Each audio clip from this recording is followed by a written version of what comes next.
Hi there, guys. So today's topic will be the respiratory system. Okay, I'm very excited talking about the system. Why? It's because I do have asthma, and growing up, like I'm always exempted from everything, and I have issues with breathing, and also my teeth. I've always had issues, and it deterred me from a lot of things in life. And this topic is really very interesting. If I can extend it fully up to talking about asthma again, like in quick, but I did a video while I was studying. And now I just wanted to share all the notes that I have and how I studied and how I learned the system. Okay, so I made here.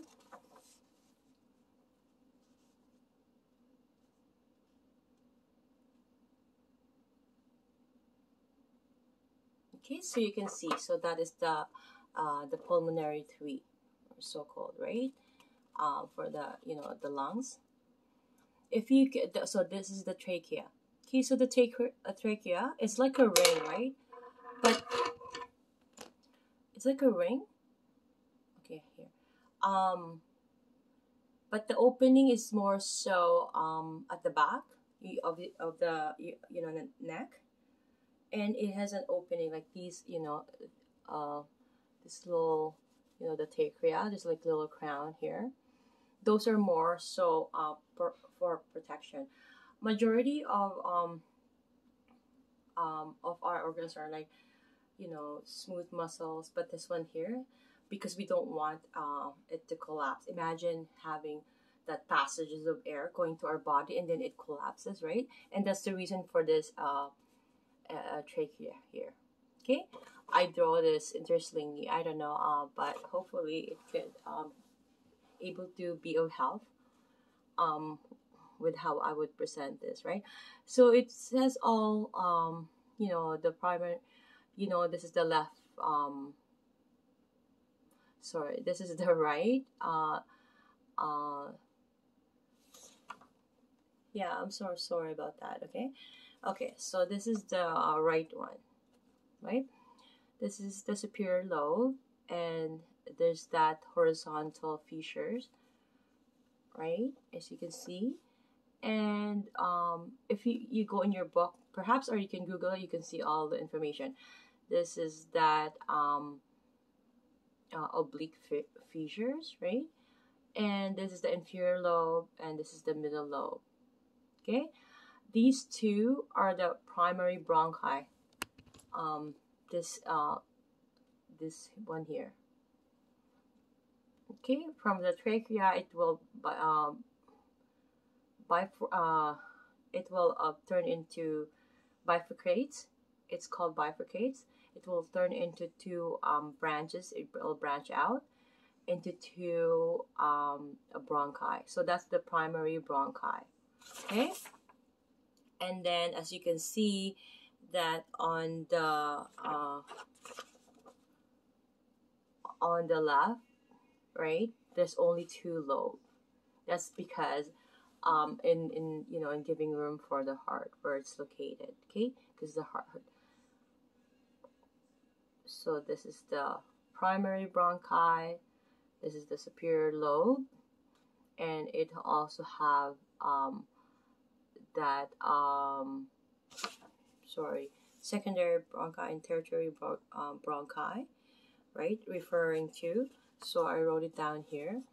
So you know where that branches out? That's the secondary bronchi. So this is the primary. That's the secondary, and these ones are the tertiary, where it's all the bronchioles are located. Okay, and where the alveoli were.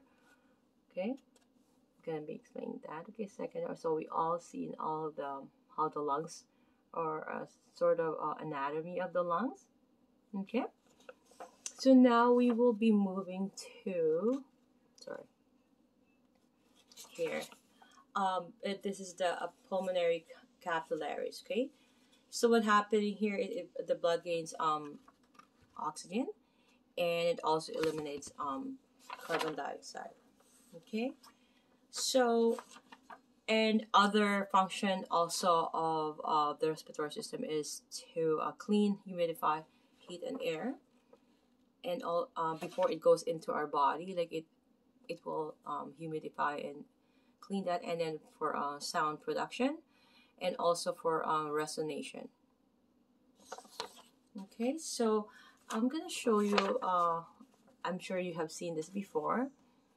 You know where the pulmonary capillaries was happening for the exchange of oxygen to carbon dioxide. Okay, so that's where the artery and then the vein usually, and then this is the capillaries. And because keep in mind the blood vessels, they can only diffuse in this capillary bed. Why? Because there's little holes in it.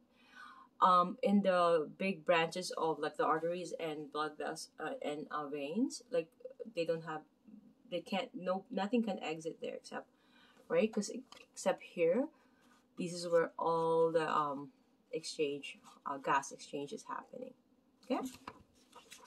So I'm just gonna be reading aloud the respiratory or the pulmonary tree. So from the primary bronchi, right, it goes to the secondary, the lobar bronchi, and then the tertiary, which is the segmental bronchi, and it goes into bronchioles, and then it goes to alveolar ducts with alveoli or air sac. Okay. And the alveolar air sac is what I drew here. I'm going to show you quickly. Okay. Okay. Okay.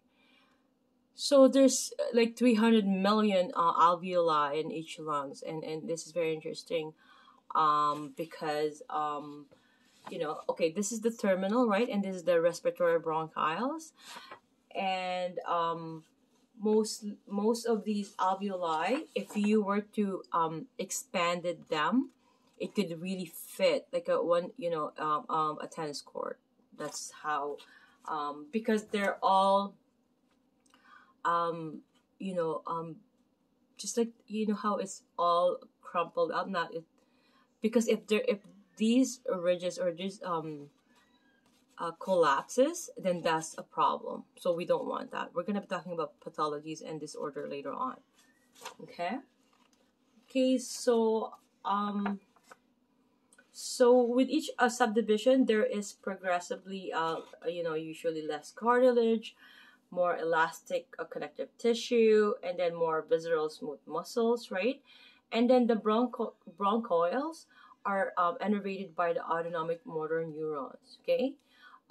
It's so usually it's where the broncho constrictions was happening, right? So intermittent positive pressure breathing. I just want to talk about the IPPS. Usually when the ventilation. Okay, what's happening? I'm sorry about that. What's happening when a person is perhaps, let's say if a person has emphysema, so that I don't have to add that later on as a pathology or disorder, right? It's a chronic, right? It's progressing, right?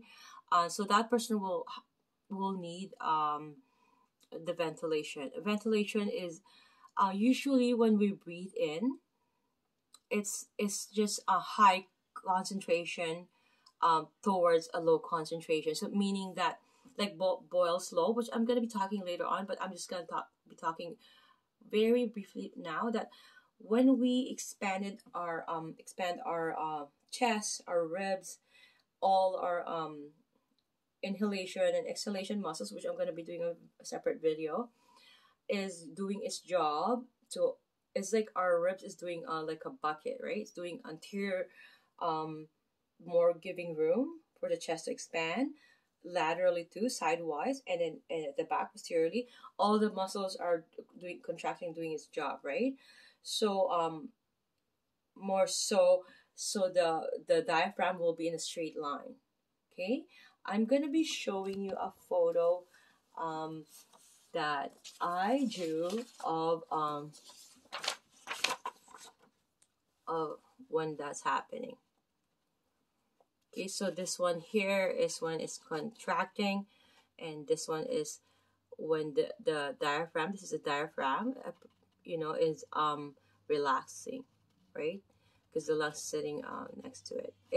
The diaphragm is more so the division between the large intestine and the small one, or the abdominal, and then the upper abdominal. Okay, those are the sort of a division. Okay, so I'm going to be talking about this, but I just want to finish one page by page what I have here.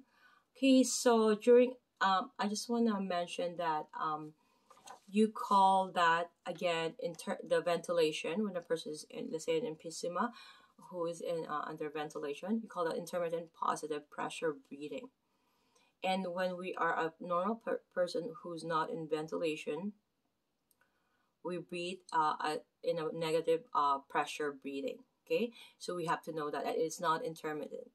So those ventilation, they're not doing its job of releasing that ribs.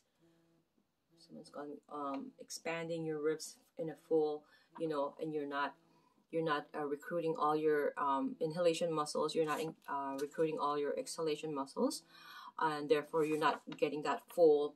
Because the more you open, like boil slow, which I'm going to be talking later on, it's more suction going on. You're suctioning more air, so it's high pressure going towards low pressure, right? So atmospheric pressure will go towards your body because you're expanding your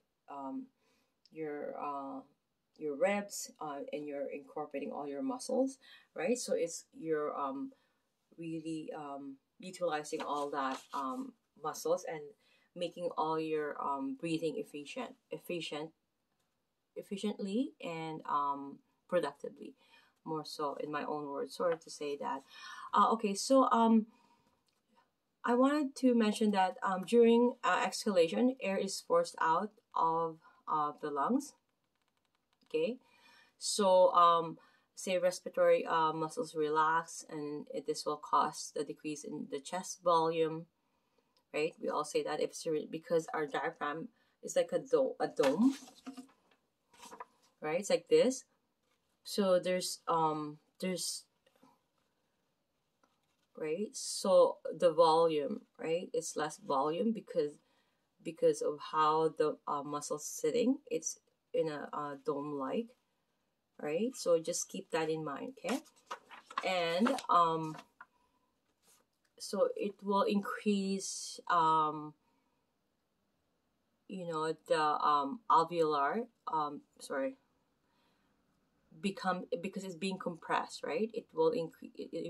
It's supposed to increase the pressure of the alveolar pressure, and then it will lead to the air increase the airflow going out of the lungs until pressure it becomes like atmospheric. So it's just like a process out of how the lungs have to go out, right? Because we're gonna do a separate video of the atmospheric versus what's happening when the air, which is composed of, I'm gonna be talking about that now, is composed of 70% nitrogen. Because if you ask people or anybody really, what is air composed of, they will say oxygen, right? But more so it's oxygen 21%, nitrogen 78%, and 0.05% is the carbon dioxide, and the other remaining is like the traces of gas of whatever exchange that happens. After the exchange that happens, those are what's ever left, right? So that's what's going in. Sorry, not after the exchange. It's just the traces of gas in the air, and it will go in, right, into our air, and then what's happening there is that you see um, this mainly where it is happening. Okay, so the breathing and all that, and I also have that formula. And if you could notice this one, the number, this is very similar to the cardiac output, right? We have 5 liters per minute of cardiac, like the blood, the output, meaning what we give to all the system, right? What the heart um, pump out is 5 liters per minute. And if you noticed, here is 5.25 liters per minute. Okay, so I just wanted to mention that 15 breaths per minute times 50 ml divided by per breath, right? And then 150 ml per breath. Okay, so it equals 15 breaths per minute times 350 ml per breath. Equals to 5,250 ml or 5.25 liters in per minute. Okay, like I said, that's similar, and I'm just gonna be talking about the regions of the respiratory. Okay, okay, so the respiratory is like a really a very very main system in our body, and it composes of the nasal cavities, the pharynx, the larynx, the trachea, the lungs. So for the nasal cavity, usually is like the cartilages, and usually it's like I'm gonna show you my notes here where it's happening, where the bronchi, right, and then it, the terminal, and then the respiratory. Okay, so if you see the notes there, and when it comes to pharynx, right, so I'm gonna show you the level of the pharynx, right.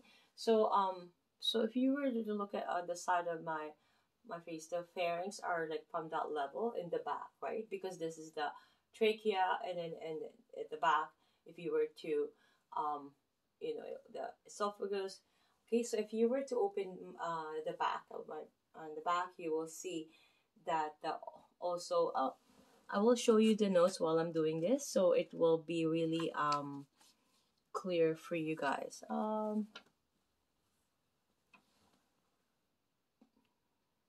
Where did I put that note? I'm so sorry, but it will be quick. Okay, you know what? I'm gonna stop this.